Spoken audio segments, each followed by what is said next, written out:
Kita bersyukur kepada Tuhan buat kebaikan Tuhan di dalam setiap kehidupan kita.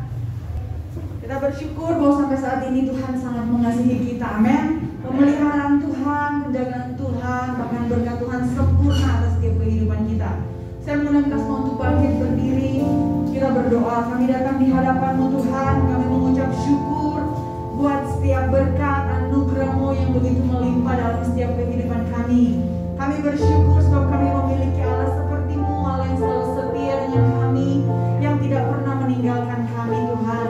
Saat ini kami datang di hadapan-Mu Tuhan, di dalam nama Tuhan Yesus. Kami mau menyembah Tuhan, Allah yang kudus.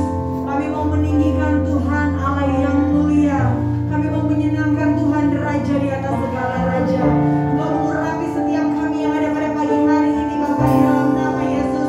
Tak ada satu pun di antara kami yang berkelewat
kasih-Mu Yesus.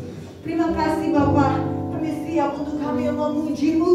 Kami siap untuk kami bersorak bagi Engkau Allah yang Immanuel atas kami.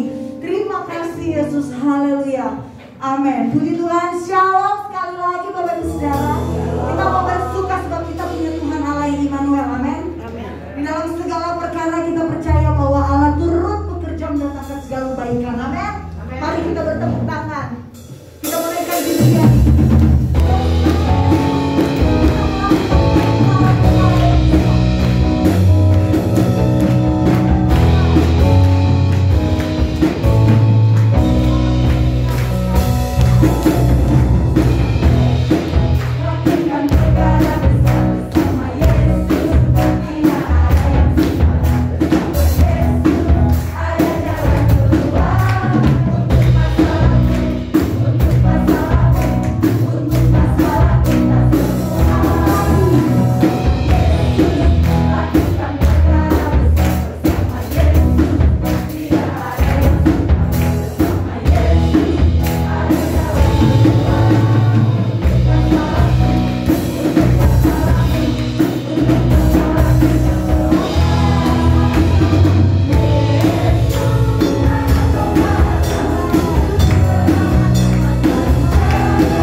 pernah gagal ketika menolong kami Tuhan. Kami percaya di dalam nama Tuhan Yesus, Engkau adalah Allah yang selalu menyertai kami. Dalam musim kehidupan kami Tuhan, Engkau Allah yang setia. Terima kasih Tuhan, terima kasih. Kami pegang setiap janji-janji-Mu Tuhan terjadi dalam kehidupan kami. Amin Tuhan. Dan saat ini Bapa, kami mau membuka hati kami mau membuka pikiran kami untuk kami ditaburi dengan setiap kebenaran-kebenaran firman-Mu yang kami percaya akan menghidupkan roh kami, yang akan membangkitkan roh kami Tuhan. Urapi setiap kami, bahkan Engkau mengurapi hamba-Mu yang akan menyampaikan kebenaran firman-Mu Tuhan. Pakai beliau, sembunyikan beliau di belakang kaki salib-Mu Tuhan, sehingga apapun yang keluar dari mulut, bibir, lidah hamba-Mu itu adalah isi hati Tuhan yang ingin Tuhan sampaikan kepada kami. Itu adalah isi hati Tuhan yang akan memberkati setiap hati kami. Bahkan itu adalah isi hati Tuhan yang akan mengubahkan kehidupan kami. Terima kasih Tuhan, kami siap Tuhan. Kami siap untuk kami menang bersama dengan Tuhan. Terima kasih di dalam nama Tuhan Yesus kami berdoa. Haleluya. Amin. Haleluya, puji Tuhan. Silakan duduk kembali Bapak dikasih Tuhan. Diberkati Tuhan hari ini. Diberkati Tuhan. Oke siap. Beri nama Tuhan. Haleluya. Ya, puji Tuhan Bapak dikasih Tuhan. Jika hari ini saya boleh ada di tempat ini, semua akan kebaikan Tuhan. Bapak dikasih Tuhan, tidak terasa ini sudah beranjak minggu ketiga di bulan Juni. Gitu. Kita bersyukur karena anugerah Tuhan sudah membawa kita, menuntun kita sampai ke titik ini. Tidak tahu ini ibu saya gabung lagi atau enggak kayak gitu. Yang pasti tadi pagi ibu saya dari Jepara ikut ibadah kayak gitu karena di sana lockdown tidak bisa. Jadi ikut streaming ibadah kita dan saya bersyukur. Siapapun Bapak Ibu yang saat sedang menonton siaran ini, shalom, kami dari tempat ini menyapa Bapak Ibu saudara semuanya. Nah Bapak dikasih Tuhan, kita selalu dalam setiap kehidupan kita selalu memiliki satu pemahaman yang sering kita dengar, yaitu berkaitan tentang iman. Ibrani 11 ayat 1 berkata bahwa iman adalah dasar dari segala sesuatu yang kita harapkan dan bukti dari segala sesuatu yang tidak kita lihat. Iman itu menjadi dasar dari segala sesuatu yang kita harapkan dan bukti dari segala sesuatu yang tidak kita lihat. Jadi di sini dikatakan bahwa iman itu menjadi dasar dan iman itu menjadi bukti. Itu berarti bahwa iman itu memiliki porsi yang penting di dalam kehidupan setiap orang yang percaya. Betul? Iman itu memiliki landasan yang sangat kuat di dalam kehidupan kita sebagai orang percaya. Dan iman itu bisa timbul oleh karena pendengaran. Kitab Roma berkata, dan iman itu timbul dari pendengaran akan firman Tuhan. Jadi iman itu bisa timbul melalui pendengaran akan firman Tuhan. Nah, pagi ini di dalam Roma 1 ayat 17, Paulus menuliskan seperti berikut. Sebab di dalamnya nyata kebenaran Allah yang bertolak dari iman dan memimpin kepada iman, seperti ada tertulis, orang benar akan hidup oleh iman. Orang benar akan hidup oleh iman. Ini adalah perkataan yang Paulus kutip dari perkataan Nabi Habakuk, di mana Nabi Habakuk berkata bahwa dan orang percaya akan hidup oleh kepercayaannya atau imannya. Berarti di tempat ini Paulus mengatakan bahwa orang percaya itu dihidupi oleh iman. Orang percaya itu dihidupkan oleh iman. Berarti iman itu yang menghidupkan kita sampai detik ini. Yang menjadi pertanyaannya adalah, iman kita seperti apa? Seperti apa iman kita?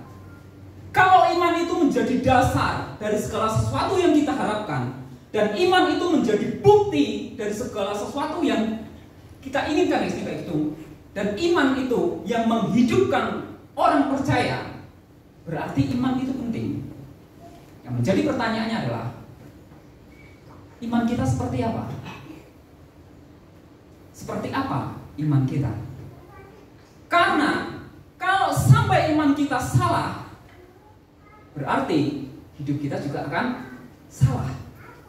Kalau dasarnya sudah tidak benar, atasnya juga tidak benar.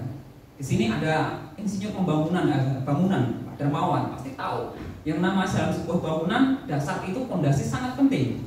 Orang bikin fondasi asal-asalan, gedung baru 1 bulan berdiri bisa runtuh gara-gara ditiup angin kecil saja. Itu kenapa ilmu bangunan itu yang paling diutamakan selain rangka bangunan, pasti fondasinya pasti dibahas. Ini gedung mau tingginya seberapa, bebannya seperti apa, karena itu akan menentukan fondasi. Fondasi harus dipikirkan baik-baik supaya nanti kalau bangun ke atas itu tidak salah kaprah. Demikian juga dalam setiap kehidupan kita. Ketika iman itu menjadi bukti dan dasar dari kehidupan kita, dan iman itu yang menghidupkan kita setiap hari, berarti kita harus memperhatikan iman kita itu seperti apa. Jangan sampai iman yang selama ini kita yakini itu ternyata sesuatu hal yang keliru, sesuatu hal yang salah. Nah, Bapak dikasih Tuhan, pagi ini mari kita akan belajar dari 3 peristiwa yang dialami oleh para tokoh-tokoh Alkitab. Yang dari sana kita akan belajar seperti apa iman itu, iman yang diakui oleh Tuhan, sehingga kisah mereka tertulis di dalam Alkitab. Semua yang tertulis di dalam Alkitab itu udah verified. Kalau IG itu udah centang biru, udah ada stempel lulusnya daripada Tuhan, berarti mereka benar di dalam iman mereka. Dan kalau ada teladan yang baik, mengapa kita tidak ikuti? Yang pertama, mari kita lihat di dalam kisah Yosua dan Kaleb. Di dalam Bilangan pasal yang ke-13 ayat yang ke-30, pasal 13 ayat 1 sampai yang seterusnya. Di situ menceritakan bahwa ketika bangsa Israel ini habis keluar dari tanah Mesir, mereka berjalan melewati Laut Teberau dan sampai akhirnya mereka berada di sebelah Sungai Yordan. Di seberang sana mereka sudah melihat tanah perjanjian yang Tuhan janjikan secara turun-menurun lewat Abraham, Ishak, dan Yakub. Akhirnya mereka bisa melihat dengan mata kepala mereka sendiri di seberang sungai sana, itu tanah yang akan diberikan Tuhan kepada kita. Tanah yang sudah dijanjikan secara turun-temurun kepada nenek moyang kita untuk kita miliki. Kata Tuhan, tanah itu sungguh subur. Diberkati Tuhan tanah itu, sehingga Tuhan berikan yang terbaik untuk kita. Maka sebelum memasuki tanah Kanaan, Musa mengirim 12 orang pengintai untuk pergi mengintai ke tanah Kanaan. Masing-masing setiap suku itu 1 orang, diwakili oleh 1 orang. Dan akhirnya terpilihlah juga Yosua dan Kaleb untuk ikut bergabung bersama ke-12 pengintai ini. Selama 40 hari, ke-12 pengintai ini memasuki tanah Kanaan secara bersama-sama. Mereka menjelajah seluruh tanah Kanaan untuk mencari tahu seperti apakah tanah Kanaan yang dijanjikan oleh Tuhan itu. Sehingga akhirnya selama 40 hari kemudian mereka pulang. Yang perlu kita perhatikan seperti ini Bapak Ibu. Selama 40 hari 12 orang ini makan, minum, tidur bersama-sama. Mereka melihat hal yang sama. Mereka mengalami hal yang sama. Mereka ada di tempat yang sama. Di buah pohon di mana mereka makan bareng-bareng. Di mata air mereka minum bareng-bareng. Di tempat di mana tanah mereka pijak, mereka juga berpijak sama-sama. Mereka mengalami hal yang sama selama 40 hari. Tetapi yang menarik adalah ketika mereka kembali untuk memberi laporan pertanggungjawaban kepada Musa dan bangsa Israel, apa yang terjadi? Ada 2 macam laporan.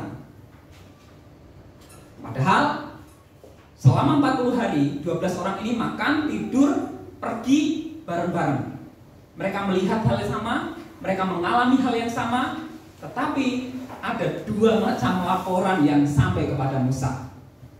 Yang pertama, 10 orang mereka berkata, negeri yang kami intai itu sangat subur, penuh susu dan madu, buah-buahnya besar, lihat saja buah yang kami bawa, sangat besar.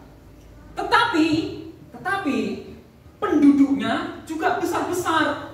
Karena dari kecil mereka terbiasa makan makanan yang bergizi, yang penuh nutrisi, maka tubuh mereka itu secara otomatis tinggi-tinggi dan kuat-kuat. Kita itu kecil dan kita tidak akan bisa mengalahkan mereka. Lebih baik kita jangan masuk ke tanah Kanaan. Itu laporan yang pertama. Kemudian laporan yang kedua yang disampaikan oleh Yosua dan Kaleb di dalam Bilangan 13 ayat 30. Yosua berkata bahwa kemudian Kaleb mencoba menenteramkan hati bangsa itu di hadapan Musa. Katanya, tidak, kita akan maju dan menduduki negeri itu, sebab kita pasti akan mengalahkannya. Ada dua macam laporan. Yang pertama, mereka sama-sama mengakui bahwa negeri itu subur dan negeri itu penduduknya juga kuat. Tetapi yang menjadi pembedaannya adalah 10 orang mereka berkata bahwa kita tidak akan menang kalau lawan mereka. Lebih baik kita jangan masuk ke sana. Tapi Yosua dan Kaleb mereka berkata, tidak, memang benar negeri itu subur dan penduduknya karena dari kecil mereka makan makanan yang bergizi, mereka gede-gede. Dan kita kalau hadap-hadapan, kita itu memang kecil. Tetapi kita pasti bisa menang karena kita punya Allah. Bapak Ibu sadar, mereka mengalami hal yang sama, mereka menghadapi hal yang sama, tetapi mereka punya respon yang berbeda. Satu orang, satu pihak, mereka melihat, oh di negeri itu subur, di negeri itu orangnya kuat-kuat, di negeri itu kalau kita lawan mereka, kita pasti kalah. Makanya kita tidak usah masuk. Tetapi satu orang melihat hal sama, tetapi dari kacamata yang berbeda. Mengapa hal ini bisa terjadi? Jawabannya adalah karena ada orang yang menjadikan Allah itu hanya sebagai salah satu faktor penentu dalam hidupnya. Tetapi ada orang yang menjadikan Allah satu-satunya faktor penentu dalam kehidupannya. Tahu bedanya? 10 orang mereka percaya kepada Tuhan, mereka percaya kepada Allah, mereka melakukan seluruh hukum Taurat, mereka setiap hari membaca Taurat, dan mereka setiap hari berdoa kepada Allah ketika mereka dituntun untuk pergi ke tanah Kanaan. Tetapi mereka menjadikan Allah itu hanya sebagai salah satu faktor penentu kemenangan mereka. Mereka mulai melihat orang Kanaan yang besar, kuat, dan mereka melihat diri mereka sendiri yang kecil. Akhirnya mereka memutuskan, kita tidak akan bisa menang lawan mereka. Tetapi Yosua dan Kaleb berbeda. Mereka melihat orang Kanaan itu memang tinggi besar, dan orang Israel itu memang kalah ukuran badan dibanding mereka. Mereka juga terbatas, karena mereka tidak pernah berperang sebelumnya. Mereka bangsa budak, Bapak Ibu. Jadi mereka tidak akan pernah dilatih yang namanya pegang pedang itu seperti apa, pegang tombak seperti apa. Mereka hanya jago, master di bagian pegang cangkul dan peralatan pertanian. Jadi mereka tidak pernah pegang senjata. Berbeda bangsa Kanaan yang memang sudah terlatih berperang. Tetapi Yosua dan Kaleb menyingkirkan hal itu semua. Dan dia punya satu pandangan. Kalau Allah yang sudah membelah laut Tiberia untuk kita berjalan, Allah bisa lakukan itu. Mengapa Allah tidak bisa melakukan untuk kita bisa menang melawan mereka? Makanya tidak usah takut, maju. Allah beserta dengan kita. Di dalam kehidupan kita sehari-hari, sadar tidak sadar, akan muncul dua golongan ini. Yang satu orang yang beriman, yang satu orang beraman. Orang beriman menjadikan Allah itu satu-satunya faktor penentu dalam hidupannya. Dia berserah penuh kepada Allah. Sehidupnya, segalanya, dia yakin bahwa Allah itu sanggup dan mampu melakukan hal yang bahkan mustahil sekalipun. Tapi orang yang beraman, mereka mulai hitung-hitungan. Allah sanggup gak ya? Kayaknya enggak. Lebih baik enggak usah. Oh, saya enggak mau ambil bagian ini. Karena saya tahu ada faktor ini, faktor ini, faktor ini, faktor ini. Dia tahu walaupun Alkitab itu penuh janji dengan Tuhan, janji Tuhan. Tuhan menyertai, Tuhan membimbing, tetapi tetap tidak mau melakukannya. Artinya, penyerahan hidupnya itu masih setengah-setengah. Dia masih mengandalkan kepandaiannya, dia masih mengandalkan hal-hal yang lain yang dia punya dalam kehidupannya. Sehingga akhirnya mereka gagal untuk mengikuti apa rencana Tuhan. Bangsa Israel harusnya cuma 4 minggu untuk bisa sampai ke tanah Kanaan. Tapi hanya gara-gara mereka tidak berserah penuh kepada Tuhan, menjadikan Allah itu sebagai satu-satunya faktor penentu apapun dalam kehidupan mereka, mereka harus berputar-putar di padang gurun selama 40 tahun.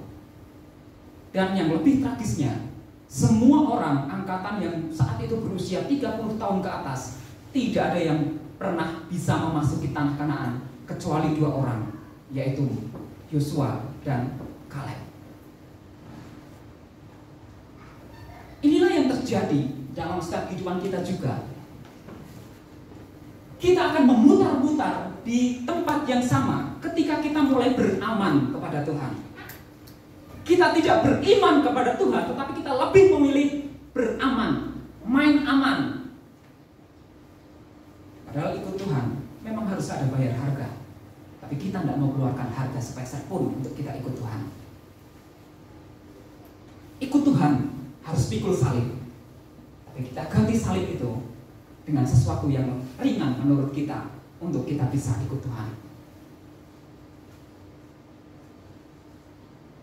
Setelah bangsa Israel ini menerima laporan dari 10 orang ini, mereka menjadi takut, mereka menjadi gelisah, akhirnya mereka marah dan mereka menghujat Tuhan. Mereka mengeluh kepada Tuhan. Kenapa Tuhan bawa kita sampai ke tempat ini hanya untuk mati sia-sia? Apa di Mesir itu tidak kekurangan makam toh? Sampai Tuhan jauh-jauh bawa kita sampai ke tempat ini untuk mati di tempat ini. Bukankah lebih baik, lebih enak di Mesir saja? Di sana bisa makan, bisa enak. Bayangkan kalau Bapak Ibu tolong seseorang, tapi ketika orang yang Bapak Ibu tolong berkata seperti itu, kenapa sampai jauh-jauh bawa bantu saya merantau di Sukabumi, sampai saya ngalamin hal kayak gini? Emang di sana kekurangan tempat kuburan tak? Supaya saya bisa mati di sana saja daripada di sini. Allah sudah menolong mereka, tetapi bangsa Israel akhirnya malah menghujat Tuhan. Bukan hanya menghujat, mereka juga marah kepada Yosua, Kaleb, dan Musa, sampai mau melempari mereka dengan batu. Inilah yang terjadi ketika iman kita tidak menjadikan Yesus, Allah, sepenuhnya satu-satunya faktor yang menentukan dalam kehidupan kita. Cepat atau lambat kita akan menjadi seorang penghujat Tuhan. Cepat atau lambat kita akan menjadi orang yang menyalahkan Tuhan akan setiap apapun yang kita alami. Tunggu waktunya saja, pasti hal itu akan terjadi. Cepat atau lambat kita akan jadi orang pertama yang tunjuk Tuhan, kemudian berkata, Tuhan, kenapa Engkau bawa saya sampai ke tempat ini kalau akhirnya cuma seperti ini? Contoh yang lain, Ayub dan istrinya. Kita semuanya tahu cerita tentang Ayub dan istrinya, bukan? Ayub diberkati Tuhan, dia punya anak-anak yang begitu luar biasa, tetapi karena penentuan Tuhan, dalam 1 hari dia kehilangan semuanya. Apa yang Ayub lakukan? Ketika Ayub mendengar bahwa semua harta bendanya dan dia sakit gatal-gatal, dia berkata, Tuhan yang memberi, Tuhan yang mengambil, terpujilah nama Tuhan. Tuhan yang memberi, Tuhan yang mengambil, terpujilah nama Tuhan. Mengapa Ayub bisa berkata seperti ini?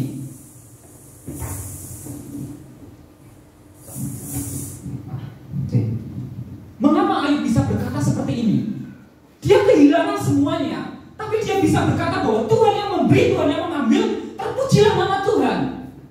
Karena Ayub menyadari bahwa semua hal yang dia dapat itu karena pemberian Tuhan. Pasti dia tuh bekerja keras untuk mendapatkan hal itu. Dia bekerja siang dan malam supaya dia bisa menikmati semua berkat yang dia punya saat itu. Pasti dia punya kenalan juga supaya usahanya juga semakin maju. Pasti orang tuanya juga mungkin meninggalkan warisan untuk modal bagi dia. Tapi Ayub singkirkan semua faktor itu, dan dia berkata bahwa ini kalau bukan karena Tuhan, saya tidak bisa sampai dapat ini semua. Makanya dia bisa berkata, Tuhan yang memberi, Tuhan yang mengambil, ya terpujilah nama Tuhan.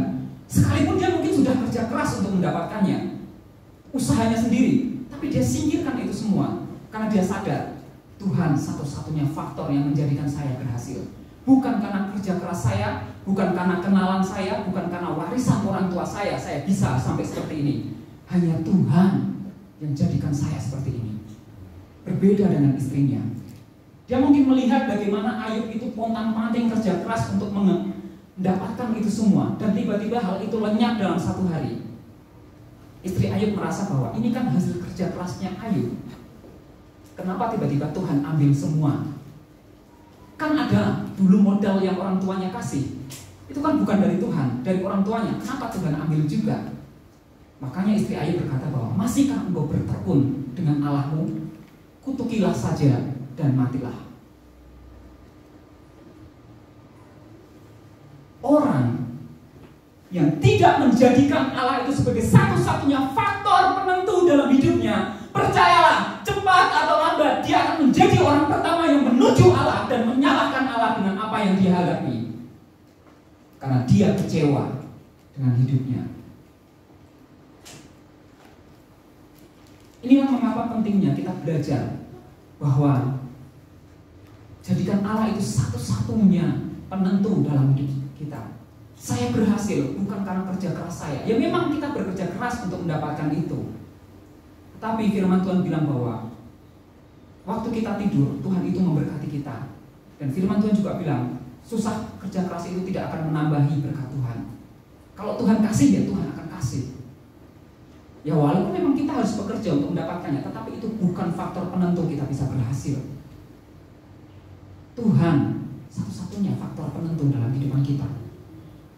Jadi ketika Yosua dan Kaleb ini meyakini, sekalipun bangsa Kanaan itu besar-besar, sekalipun bangsa Kanaan itu tinggi dan kuat, kita kecil, tetapi kalau Allah di pihak kita, siapa yang akan jadi lawan kita? Bisakah kita berkata demikian ketika kita melihat banyak faktor yang mungkin merugikan hidup kita? Ketika kita melihat banyak faktor yang mungkin mencemaskan, membuat kita khawatir, bisakah kita tetap percaya kalau Allah di pihak saya? Mau apa? Mau masalah segede gunung? Tidak masalah, Allah saya jauh lebih besar daripada gunung.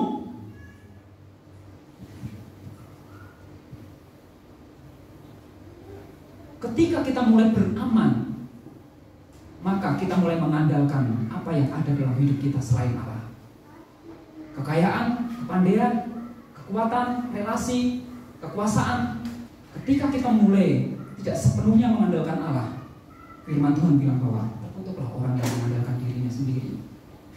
Bangsa Israel harus berputar-putar selama 40 tahun hanya gara-gara mereka tidak percaya sepenuhnya kepada Tuhan. Apakah kita harus mengalami hal yang sama? Berputar-putar di situasi yang sama setiap lama hanya gara-gara kita tidak bisa mengandalkan Tuhan dengan sepenuh hati kita. Menjadikan Tuhan bahwa Tuhan itu satu-satunya faktor penentu dalam hidup saya. Faktor saya bisa berhasil dalam pekerjaan, faktor saya bisa mendidik anak dengan benar, faktor yang menjadikan saya bisa bekerja dengan baik, faktor apapun yang membuat saya tetap kuat sampai saat ini. Allah, bukan kita, bukan yang lain, hanya Allah satu-satunya alasan kita bisa dapatkan itu semua. Jadi tidak usah takut kalau orang mulai bilang ini itu. Dia mau apa? Kalau Allah itu di pihak kita, Allah berjanji, Allah itu Immanuel beserta dengan kita. Siapa yang jadi lawan kita? Tidak ada.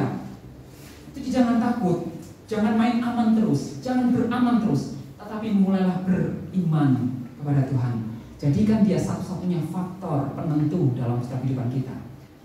Mau tantangan rintangan seperti apapun, tetap maju. Allah menyertai kita. Tidak usah takut. Itulah hal yang dilakukan oleh Yosua dan Kaleb, sehingga akhirnya mereka menikmati hal yang dijanjikan oleh Tuhan. Mau Bapak Ibu menikmati hal-hal yang Tuhan janjikan dalam hidup kita? Mau? Tirulah Kaleb dan Yosua. Mereka menjadikan Allah itu sebagai satu-satunya faktor dalam kehidupan mereka, sehingga dari semua beberapa ribu orang yang satu angkatan, cuma 2 orang yang bisa menikmati janji Tuhan, yaitu Yosua dan Kaleb. Semuanya Tuhan izinkan meninggal di padang gurun. Cuma 2 orang ini yang akhirnya bisa menginjak tanah Kanaan, tinggal di sana, beranak cucu di sana. Mereka menikmati janji yang Tuhan berikan dalam kehidupan mereka karena mereka beriman, bukan beraman. Kemudian yang kedua, kita belajar dari kisah Sadrak, Mesah, dan Abednego. Kitab Daniel 3 itu menceritakan bagaimana ketika Raja Nebukadnezar ini mendirikan satu buah patung yang besar.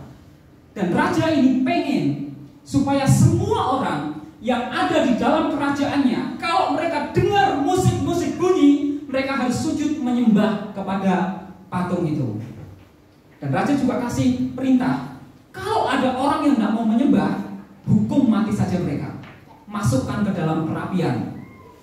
Akhirnya semua orang dikumpulkan di dalam pelataran. Kemudian raja memerintahkan musik untuk dimainkan, dan semua orang satu persatu mulai sujud menyembah kepada patung itu. Entah karena mereka pengen atau entah karena mereka takut dihukum mati. Yang pasti banyak orang saat itu mulai sujud menyembah kepada patung yang raja dirikan.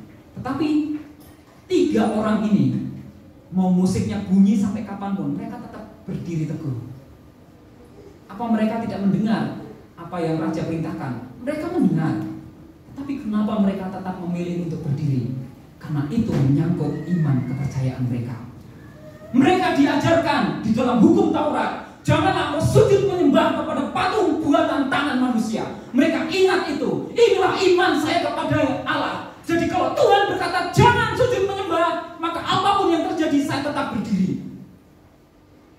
Musik dibunyikan lagi, mereka tetap berdiri. Akhirnya raja melihat 3 orang itu, dipanggil mereka.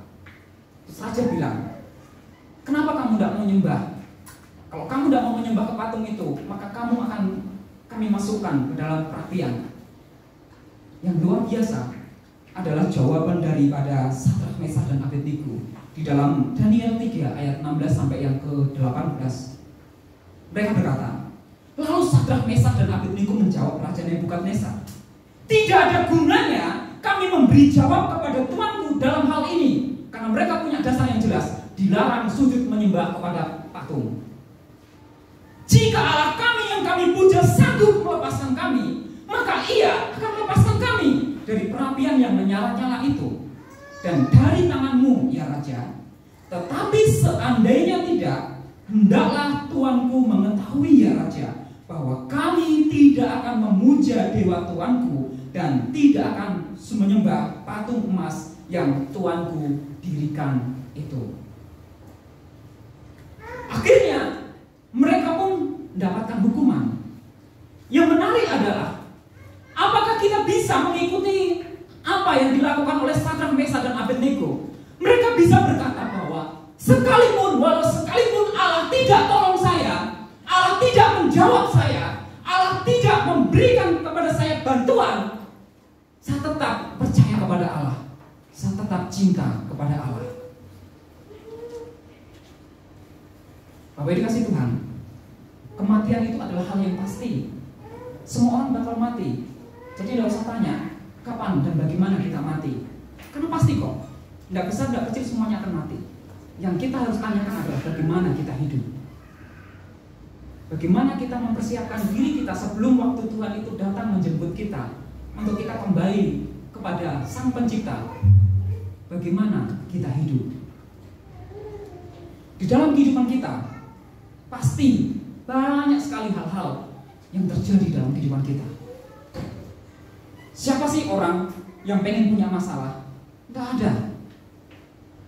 Tidak ada satupun orang yang pengen dapat masalah. Siapa sih orang yang pengen punya sakit penyakit? Tidak ada. Tidak ada satupun orang yang pengen punya sakit penyakit. Dan siapa yang mau merasakan kehilangan? Tidak ada. Siapa yang mau merasa ditinggalkan? Tidak ada. Siapa yang mau mengalami yang namanya bangkrutan atau apa? Kalau saya tanya Bapak Ibu Saudara semua di sini, tidak ada yang akan jawab mau. Semua orang tidak mau mengalami hal itu. Tetapi kalau sampai saat ini Allah mengizinkan kita untuk mengalami hal-hal tersebut, mungkin kita sudah berdoa, Tuhan, Engkau tahu seberapa banyak air mataku yang aku keluarkan untuk aku mendoakan hal ini. Seberapa lengket lututku dengan tanah untuk aku bergumul tentang masalah ini. Dan seberapa panjang, lama aku berdoa untuk minta disembuhkan. Engkau tahu. Tapi sampai saat ini aku tidak melihat satu jawaban pun dari doa-doaku. Masihkah kita bisa berkata, Tuhan, sekalipun engkau tidak tolong saya tetap cinta kok sama engkau. Saya tetap mengasihi engkau kok Tuhan. Rasul Paulus, dia punya satu sakit yang cukup serius, sehingga dia selalu berkata dalam suratnya, Rasul Paulus ini sudah berdoa minta sama Tuhan supaya Tuhan angkat yang dia sebut duri di dalam daging. Tapi apa jawaban Tuhan? Tidak, cukup biar itu ada di situ. Karena semakin lemah engkau, kuasaku jauh sempurna. Pernahkah kita ngalamin hal yang sama di posisi yang sama? Kita sudah berdoa, kita punya pergumulan, misalnya kita punya sakit penyakit yang kita pergumulkan sekian lama, bertahun-tahun kita sudah berdoa, minta hamba Tuhan untuk doakan, doa puasa supaya sembuh. Tapi sampai detik ini, kesembuhan itu juga belum pernah kita lihat. Masihkah kita bisa berkata, Tuhan, aku sudah berdoa, aku sudah minta didoakan, aku sudah berusaha, tapi sampai detik ini aku masih sakit, tapi aku tetap cinta engkau, aku tetap mengasihi engkau. Bisakah kita berkata seperti itu? Ketika kita dalam satu pergumulan yang berat, entah itu tentang keluarga, pekerjaan, bahkan diri kita sendiri pun, kita sudah nangis-nangis, sudah terlalu banyak air mata kita jatuhkan untuk hal itu. Lutut kita sudah menempel dengan lantai setiap hari.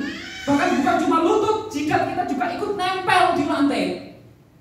Tidak cuma 1-2 hari, tapi sampai bertahun-tahun. Bisakah kita berkata bahwa Tuhan, kami tetap cinta kok sama engkau?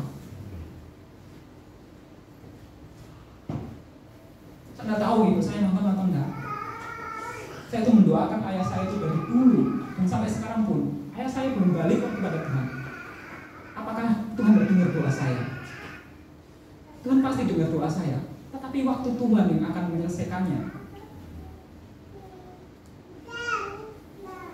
Saya punya banyak keluarga yang belum kenal Tuhan. Apa saya tidak peduli sama mereka? Saya peduli. Di sini saya melayani Bapak Ibu, tapi saya lihat keluarga saya juga belum kenal Tuhan. Apa saya tidak mendoakan mereka? Saya mendoakan mereka. Saya nangis-nangis buat mereka. Tapi kalau sampai sekarang Tuhan belum tunjukkan buktinya, saya tetap ngomong, Tuhan, saya tetap cinta Tuhan kok. Karena waktu Tuhan pasti akan tunjukkan yang terbaik. Sadrah, Mesak, dan Abednego, mereka percaya kepada Tuhan. Mereka punya keyakinan iman Tuhan. Sekalipun Tuhan tidak tolong saya, kalau Tuhan mau tolong saya, pasti bisa. Tapi kalau Tuhan tidak tolong saya saat ini, saya tetap percaya kepada Tuhan. Saya tetap cinta Tuhan. Apa yang terjadi? Apakah Tuhan melepaskan mereka? Tidak. Mereka diikat, mereka diangkat, dan mereka dimasukkan ke dalam perapian. Tetapi satu hal yang harus kita pegang adalah Tuhan tidak akan pernah meninggalkan orang yang mengasihi Dia. Tuhan tidak akan pernah meninggalkan orang yang percaya kepada Dia. Itu kenapa Tuhan hadir di dalam perapian, bukan di luar perapian. Karena Allah Immanuel itu ada di tempat di mana kita mengalami pergumulan, bukan di luar. Dia bukan Allah yang, oh kamu lagi kesusahan ya, semangat ya, tapi Allah tidak pernah merasakan hal itu. Pernahkah Bapak Ibu dihibur oleh seseorang? Semangat ya, tapi mereka tidak pernah mengalami hal yang kita rasakan. Apakah penghiburannya kena? Ya mungkin kita terhibur, tapi itu tidak akan menyentuh hati kita. Sebagai contoh, kalau ada di sini anak-anak yang broken home, saya tahu gimana rasanya yang kalian alami. Saya tahu gimana sedihnya kalian ketika kalian merasa kesepian. Karena saya juga mengalami. Dan Allah itu Allah yang seperti itu, yang penuh dengan empati di dalam kasih-Nya. Allah tidak muncul di luar perapian, tetapi Allah muncul di dalam perapian karena Dia Allah yang Immanuel dengan kita. Di tempat di mana kita mengalami pergumulan, Allah juga di situ bersama dengan kita. Dia hadir, ikut merasakan apa yang kita rasakan. Dia hadir, ikut menanggung apa yang harus kita tanggung. Dia bukan Allah yang jauh, yang hanya melihat dari jauh kemudian tepuk tangan sambil duduk di kursi yang mewah, penuh dengan perhiasan atau apa. Bukan. Allah kita bukan Allah yang seperti itu. Dia Allah yang hadir di tempat di mana kita bergumul. Dia ikut merasakan apa yang kita rasakan. Bahkan ketika kita menangis, sadarkah bahwa Allah ikut menangis bersama dengan kita? Ketika kita bergumul di dalam doa-doa kita, sadarkah bahwa Allah juga ikut menangis melihat kita sambil berkata, "Aku tahu yang kau alami, kuatkan, teguhkan hatimu." Jadi Bapak Ibu kasih Tuhan, kadang-kadang kita tidak pernah bisa mengerti kapan waktu Tuhan itu bekerja untuk menolong kita. Jawaban dari doa-doa kita itu tidak ada yang tahu kecuali Tuhan. Karena waktu Tuhan dan waktu kita itu berbeda. Kadang-kadang kita maunya ketika kita berdoa hari ini, Tuhan jawab hari ini. Tuhan tolong saya hari ini. Tapi bagaimana kalau Tuhan izinkan kita berdoa 10 tahun yang lalu sampai saat ini kita belum bisa mendapatkan jawaban doa? Apakah kita masih tetap berkata bahwa Tuhan, jawaban doanya belum terlihat Tuhan, tapi saya tetap cinta Tuhan. Saya akan terus beriman kepada Tuhan dan saya akan terus berdoa untuk pokok doa ini. Sadrah, Mesak, dan Abednego, mereka punya keyakinan, walau sekalipun Tuhan tidak tolong, saya tetap cinta Tuhan. Tuhan bisa saja menolong mereka saat mereka diikat. Dengan gerak sedikit talinya lepas, bisa aja Tuhan jadikan itu. Tuhan bisa jadikan Simpson sekuat apapun untuk dia diikat apapun bisa patah talinya. Kenapa Tuhan tidak bisa jadikan Sadrah, Mesak, Abednego ketika diikat mereka gerak patah? Tuhan bisa jadikan mereka itu berat sampai orang yang mencoba mengangkatnya itu tidak bisa mengangkat mereka. Tuhan bisa lakukan hal itu. Tapi Tuhan tidak lakukan itu. Tuhan izinkan mereka sampai masuk ke dalam perapian, dan di sana Tuhan menampakkan diri bersama dengan mereka. Kalau Tuhan itu menyelamatkan mereka di depan, bukan di dalam perapian, orang yang imannya terbangun itu paling cuma Sadrah, Mesak, dan Abednego. Tapi ketika Allah hadir menyelamatkan mereka di tengah-tengah perapian, yang terjadi apa Bapak Ibu? Semua bangsa orang yang ada di kerajaan Babel saat itu, mereka melihat dengan mata kepala mereka sendiri. Bahkan Raja Nebukadnezar pun bilang bahwa sungguh Allahnya Sadrah, Mesak, dan Abednego ini Allah yang hidup. Kadang kita tidak pernah tahu kapan waktu Tuhan menolong kita. Kita merasa bahwa Tuhan sekarang waktunya yang tepat. Tapi Tuhan bilang, "No, tunggu, waktuku bukan waktumu." Kalau kita sabar menanti Tuhan dengan segenap cinta kita, percayalah Bapak Ibu, apa yang tidak pernah kita lihat, apa yang tidak pernah kita dengar, itu yang akan kita terima. Sadrah, Mesak, dan Abednego pasti tidak akan pernah berharap bahwa sampai Raja Nebukadnezar ini mengakui Tuhan. Tapi hari itu Tuhan tunjukkan sesuatu hal yang jauh lebih besar daripada apa yang dapat mereka bayangkan. Jadi dalam kehidupan kita, bisakah kita tetap berkata bahwa Tuhan, saya tetap cinta Tuhan. Ku mau cinta Yesus selamanya. Ku mau cinta Yesus selamanya. Meskipun badai silih berganti dalam hidupku, ku tetap cinta Yesus selamanya. Kita bisa nyanyi kalau saat ini. Bagaimana kalau kita kembali ke rumah di kesendirian kita dan kita ingat semua beban permasalahan kita, sakit penyakit kita? Masihkah pujian ini terlantun dari mulut kita? Sambil kita nangis-nangis, Tuhan, ku mau cinta Yesus selamanya. Bisakah kita berkata seperti itu ketika kita sesak, bergumul dengan masalah kita nyanyi, ku mau cinta Yesus selamanya. Meskipun badai silih berganti dalam hidupku, ku tetap cinta Yesus selamanya. Bisakah kita melanjutkan hal ini ketika keadaan kita tidak baik-baik saja? Bisakah kita mengucapkan kata-kata ini ketika kita dalam kondisi sakit? Kita mengalami hal buruk?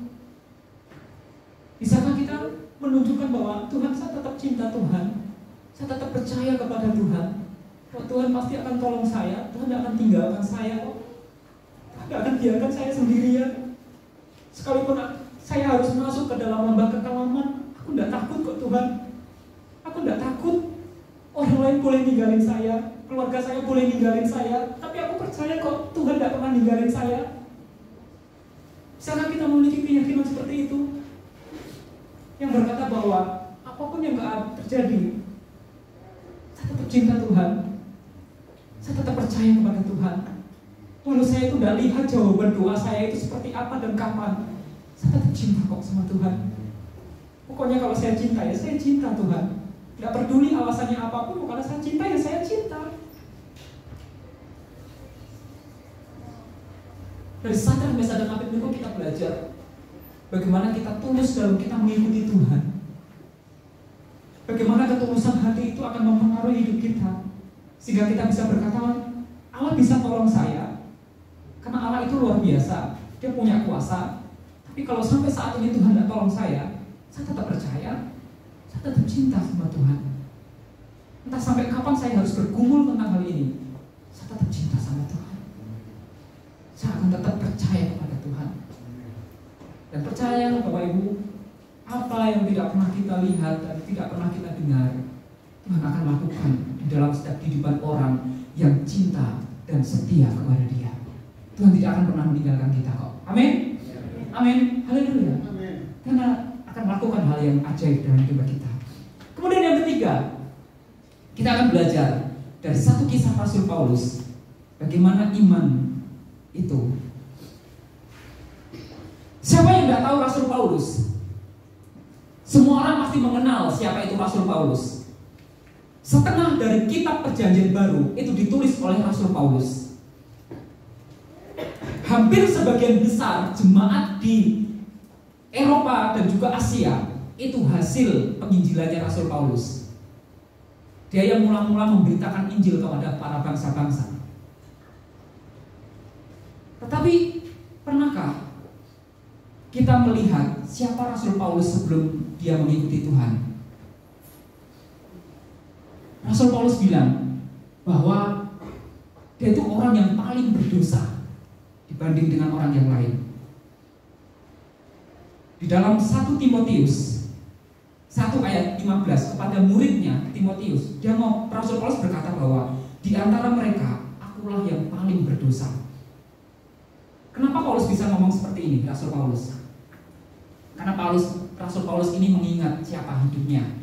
Sebelum dia kenal Tuhan, dia adalah anggota Farisi dan juga Sanhedrin. Dia adalah orang yang aktif mencari orang percaya. Kalau ketemu, dia aniaya, bahkan bunuh. Dia mungkin sudah membunuh ayah, sehingga ada istri dan anak yang kehilangan. Dia mungkin pernah membunuh anak, sehingga orang tua kehilangan anaknya. Dia mungkin membunuh orang tua, sehingga ada anak yang terlantar. Dia lakukan itu semua. Dan ketika perkataannya yang terakhir kepada Timotius, dia bilang bahwa aku orang yang berdosa di antara mereka. Karena Paulus tahu siapa dia sebelum dipanggil oleh Tuhan. Pengampunan yang diterima itu tidak mengubah masa lalu, tetapi mengubah hidup kita dan masa depan. Mau seperti apapun, masa lalu Paulus tetap seperti itu. Tetapi Paulus sadar ketika dia menuliskan kepada Titus, dia berkata, pada waktu itu dia telah menyelamatkan kita bukan karena perbuatan baik yang telah kita lakukan, tetapi karena rahmat-Nya. Kemudian selanjutnya dalam 1 Timotius 1 ayat 12-13 dia berkata bahwa aku bersyukur kepada Dia yang menguatkan aku, yaitu Kristus Yesus Tuhan kita, karena Ia menganggap aku setia dan mempercayakan pelayanan ini kepadaku. Aku yang tadinya seorang penghujat dan seorang penganiaya dan seorang ganas, tetapi aku telah dikasihinya. Seberapa sering kadang kita susah untuk kita lepas dari bayang-bayang masa lalu. Kita berkata bahwa Tuhan, aku tidak layak di hadapan Tuhan. Apalagi harus melayani Tuhan. Ketika kita lihat nama kita ada di warta untuk melayani, kita deg-degan. Tuhan, aku tidak layak. Aku tidak layak untuk ada di tempat ini. Biar orang lain saja yang layak daripada saya yang menggantikan. Biar orang lain yang lebih baik daripada saya yang melayani Tuhan saja. Saya mah nggak usah melayani Tuhan. Saya jadi jemaat saja. Kalau perlu, kalau saya datang ke gereja, saya ada di pojokan paling belakang. Bapak Ibu, siapa yang bisa menentukan layak tidaknya kita di hadapan Tuhan? Siapa yang bisa menentukan layak tidaknya kita di hadapan Tuhan? Diri kita? Diri kita sendiri? Saya kasih tahu kebenarannya. Roma 3 ayat 23 berkata bahwa karena semua orang telah berbuat dosa dan telah kehilangan kemuliaan Allah, tidak ada satupun kita yang layak di hadapan Tuhan, termasuk saya. Ketika saya berdiri di tempat ini, bukan berarti saya lebih baik daripada tempat ini. Kalau saya berdiri di tempat ini untuk ngomong, bukan berarti saya lebih baik. Karena tidak ada satupun kita di tempat ini yang layak di hadapan Tuhan. Mau kita sebaik apapun, mau kita lakukan banyak hal apapun, tidak ada satupun perbuatan baik kita yang bisa menyuap Tuhan untuk membuat kita layak di hadapannya. Kita mau lakukan apapun, kita tetap tidak layak di hadapan Tuhan. Kita mau buat baik apapun, hal itu tidak akan bisa menyuap Tuhan untuk kita merasa kita layak di hadapan Tuhan. Kita semuanya tidak layak. Tapi kalau hari ini Bapak Ibu ada di tempat ini, saya ada di tempat ini, itu semua karena anugerah Tuhan. Itu semua karena kasih karunia Tuhan. Itu kenapa Paulus berkata bahwa oleh kemurahan Allah kami telah menerima pelayanan ini, karena itu kami tidak tawar hati. Bukan karena usaha kita, tapi karena kemurahan Allah semata.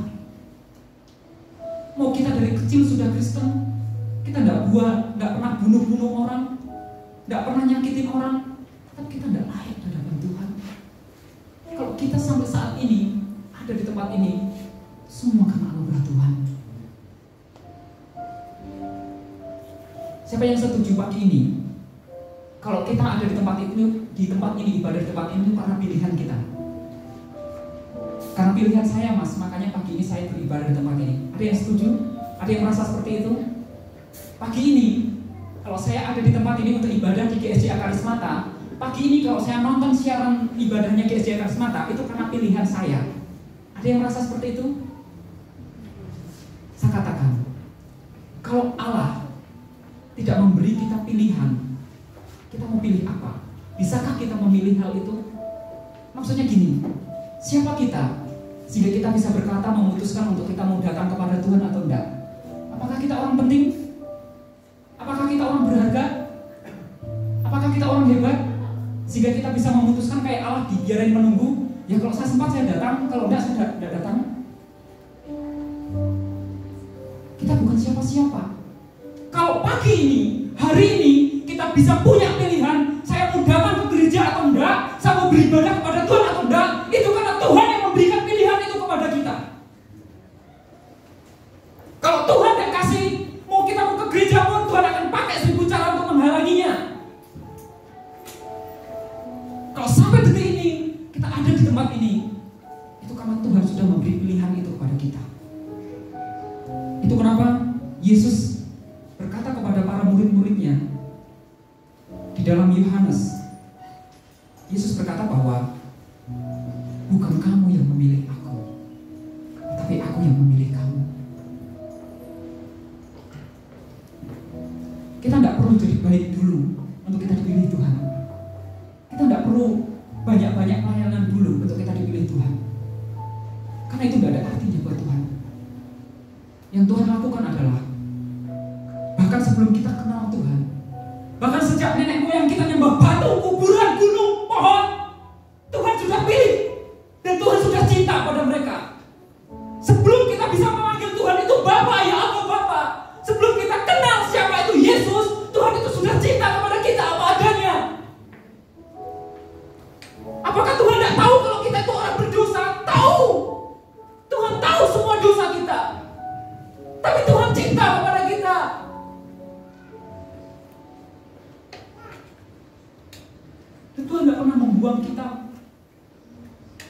Jadi kalau pagi ini kita ada di tempat ini, itu bukan karena pilihan kita, tapi karena pilihan Tuhan yang mau mengasihi kita apa adanya.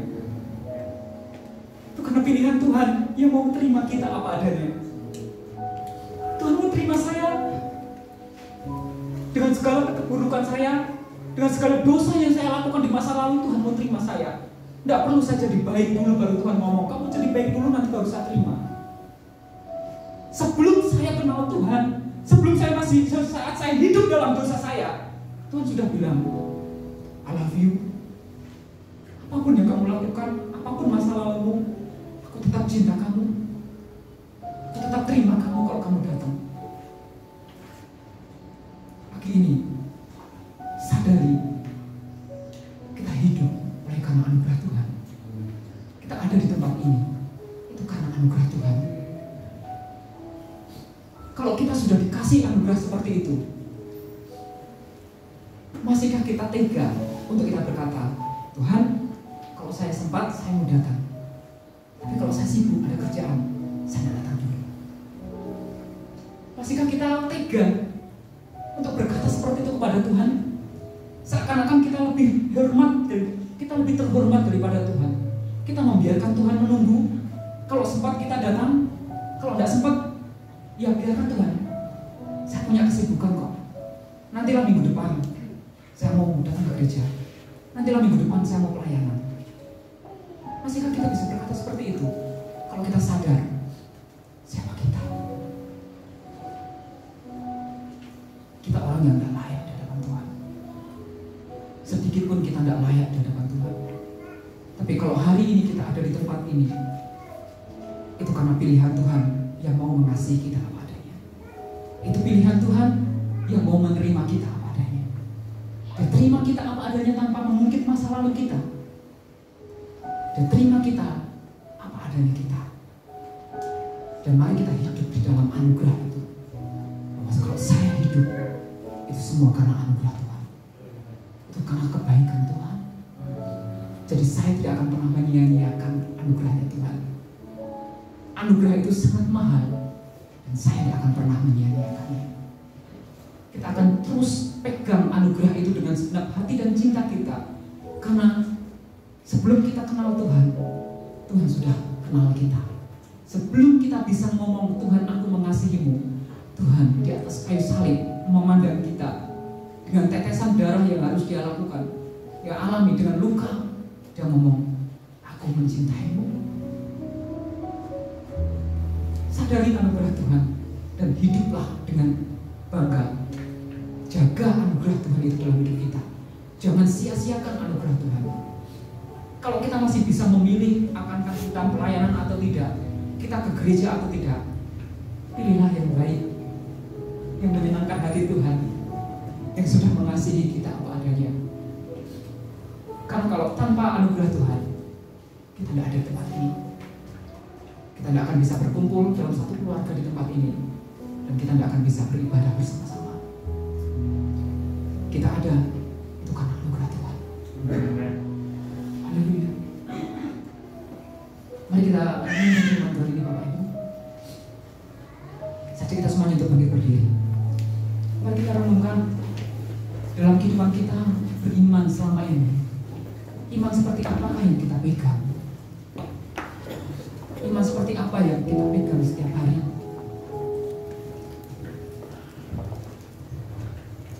Apakah kita bisa berkata seperti Kaleb dan Yosua, bahwa Allah itu satu-satunya faktor penentu dalam kehidupan saya, sehingga saya harus berserah penuh kepada Tuhan. Tidak peduli orang ngomong A, B, C, D, dan E. Kalau Allah itu di pihak saya, buat apa saya khawatir? Buat apa saya takut? Pagi ini kita punya ketakutan dan kekhawatiran masing-masing. Singkirkan hal itu dan mulai yakini, kalau Allah di pihak saya, siapa yang bisa lawan? Apa yang perlu saya takutkan? Kalau Allah itu ada di pihak saya, haruskah saya khawatir? Kalau Allah berkata jangan khawatir, haruskah saya takut? Kalau Allah berkata jangan takut.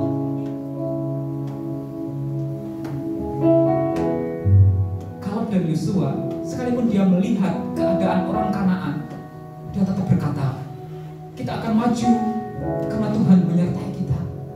Tidak peduli kita kalah jumlah, tidak peduli kita kalah kekuatan. Kalau Tuhan menyertai kita, yuk maju saja. Tidak usah takut, Tuhan beserta dengan kita. Atau bisakah kita seperti Sadrak, Mesak, dan Abednego? Ketika saat ini kita memiliki sakit penyakit yang masih kita derita, beban pergumulan yang masih kita pergumulkan, kita sudah nangis-nangis di hadapan Tuhan, kita sudah minta-minta kepada Tuhan, bahkan sampai sujud-sujud di hadapan Tuhan, kita sudah curahkan semua air mata kita buat beban pergumulan itu, tapi sampai detik ini Tuhan, mana jawaban doaku?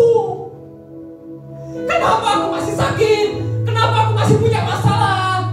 Tuhan di mana? Apakah kita masih tetap berkata, Tuhan, aku tetap cinta, aku tetap percaya, walau aku tidak lihat apa yang Tuhan janjikan, aku tetap percaya, aku tetap mau cinta sama Tuhan. Tidak peduli seberat apapun keadaan saat ini, pokoknya aku tetap cinta. Atau kita mau seperti Rasul Paulus, dengan hidupnya, masa lalunya yang begitu buruk, tapi Rasul Paulus tahu Tuhan mau terima dia apa adanya. Tuhan mau terima. Tuhan tidak pernah tolak orang yang mau datang kepada dia. Seberapa sering kadang kita merasa tidak layak di hadapan Tuhan. Tuhan, jangan saya yang melayani, jangan saya yang ditunjuk, jangan saya. Nanti kalau saya sudah baik baru saya. Kita tidak akan pernah layak di hadapan Tuhan. Perbuatan kita tidak akan pernah bisa menyuap Tuhan supaya bisa layak di hadapan Tuhan. Kita ada karena anugerah Tuhan. Hanya karena anugerah kita bisa di tempat ini. Terima dan hidupi anugerah Tuhan itu dalam hidup kita. Saya ada itu karena anugerah Tuhan. Saya ada di tempat ini, bisa milih untuk kebaktian atau enggak, bisa milih untuk nonton siaran streaming ini atau enggak, untuk berdoa atau enggak. Itu bukan karena kita, tapi karena pilihan Tuhan yang mau terima kita apa adanya. Hiduplah dengan penuh kebanggaan bahwa kita orang yang diterima Tuhan dan dicintai oleh Tuhan. Dia terima kita apa adanya. Haleluya. Haleluya, kami bersyukur untuk setiap kasih setiamu Tuhan. Tuhan, Kau yang akan jamah setiap kami pagi ini tempat ini Tuhan. Kami terbuka pagi ini di hadapan Tuhan. Pagi ini kami terbuka, Kau yang keselidiki hati kami masing-masing Tuhan. Setiap pribadi tempat ini, lepas pribadi dari depan belakang, Kau tahu apa yang kami pergumulkan, Kau tahu apa yang kami cemaskan, Kau takutkan pagi ini Tuhan. Kau sudah mendengar firman-Mu dan Tuhan, Roh Kudus yang bekerja di tengah-tengah kami saat ini Tuhan. Roh Kudus yang bekerja di tengah-tengah kami.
pagi ini apapun yang terjadi dalam kehidupan kami tidak akan menyerah, kami tidak akan tawar hati.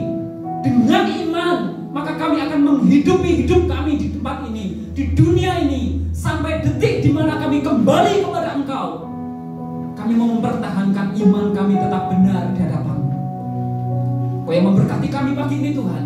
Apapun pergumulan, beban, masalah yang kami hadapi pagi ini, Allah Kau hadir, Kau menjamah hati kami, memulihkan hidup kami. Kau yang menjaga kami. Dalam firman Tuhan pagi ini, Roh Kudus Kau bekerja di tengah-tengah kami. Biarlah kami menerimanya dengan penuh sukacita.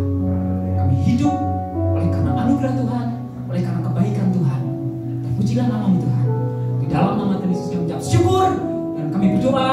Setiap orang yang merasa diberkati Tuhan pagi ini katakan haleluya. Amin. Haleluya. Silakan duduk kembali Bapak Ibu.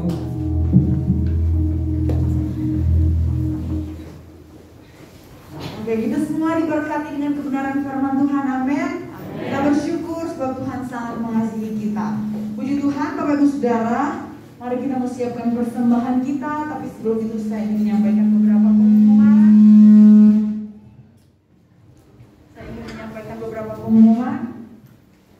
Yang pertama, kami keluarga besar GSJ Karismata mengucapkan selamat datang, selamat beribadah kepada Bapak Ibu Saudara. Kita semua adalah satu keluarga di dalam Tuhan. Kemudian Bapak Ibu Saudara, kami juga mengingatkan untuk kita tetap menjaga protokol dan mematuhi protokol-protokol kesehatan yang sudah ada.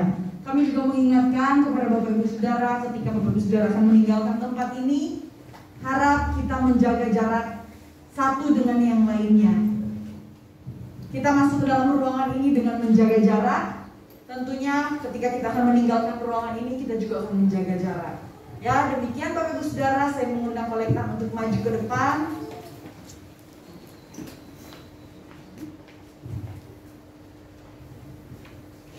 Kita persiapkan persembahan kita. Kita bersatu di dalam doa. Terima kasih buat berkat yang sudah Tuhan anugerahkan di dalam kehidupan kami. Khususnya buat hari ini, Tuhan sudah menegur kembali kami, Tuhan sudah menguatkan kembali kami dengan kebenaran firman Tuhan. Terima kasih, kami sangat bersyukur, kami sangat bersuka cita atasnya. Dan saat ini Bapa, kami mau belajar beri yang terbaik untuk Tuhan. Kami mau memberikan persembahan, Tuhan akan berkati. Kami akan mengembalikan apa yang menjadi milik Tuhan, Tuhan Yesus juga akan memberkati.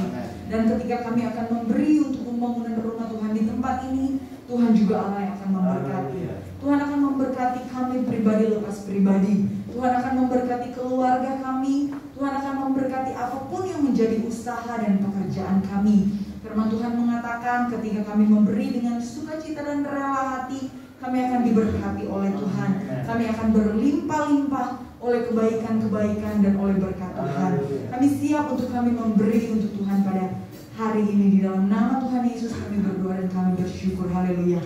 Amin. Meskipun musuh di depan kita, Tuhan adalah waktu. Tuhan ada bersama dengan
Firman Tuhan berkata, ketika Tuhan memulihkan keadaan Sion, keadaan kita seperti orang-orang yang bermimpi.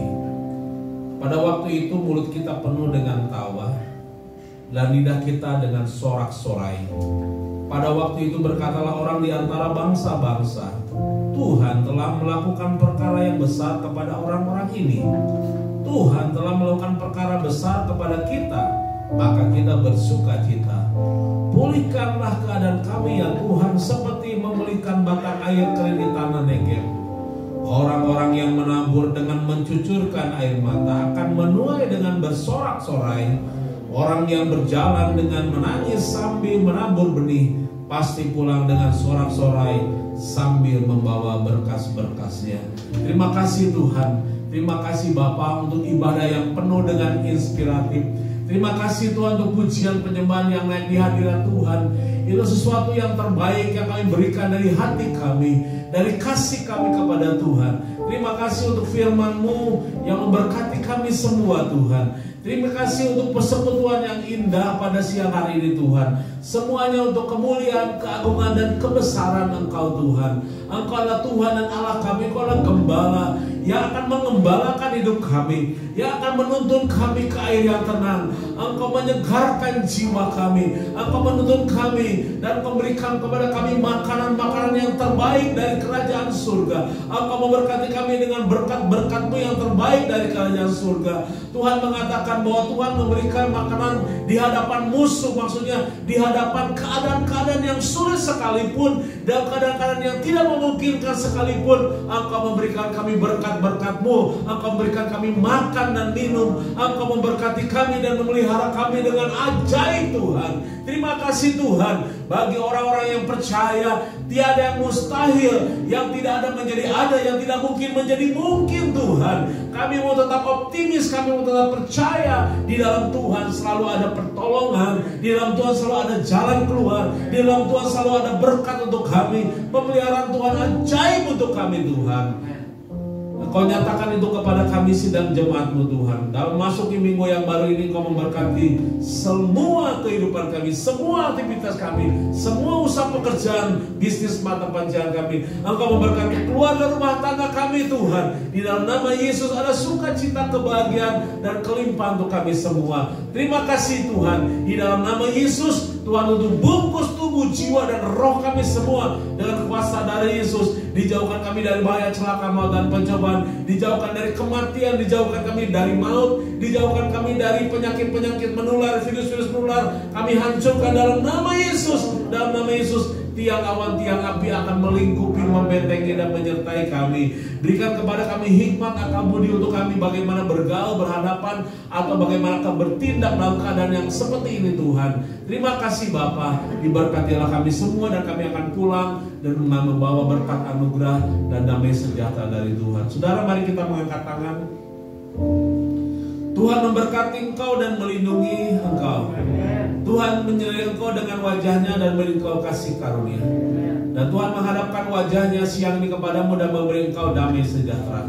Oleh sebab itu saudaraku, sidang jemaat Allah yang dikasihi oleh Tuhan, pulanglah dengan membawa berkat anugerah dari Allah Bapa yang ada di dalam surga, serta cinta kasih sayangnya yang sudah dinyatakan dalam Tuhan kita Yesus Kristus, serta pimpinan dan persekutuannya, kekuatan dan penghiburan dalam Roh Kudus menyertai saudara dari saat untuk selama-lamanya. Maranatha, sampai Tuhan datang kali yang kedua menjemput kita semua. Di dalam nama Yesus kami mengakhiri kebaktian kami. Haleluya.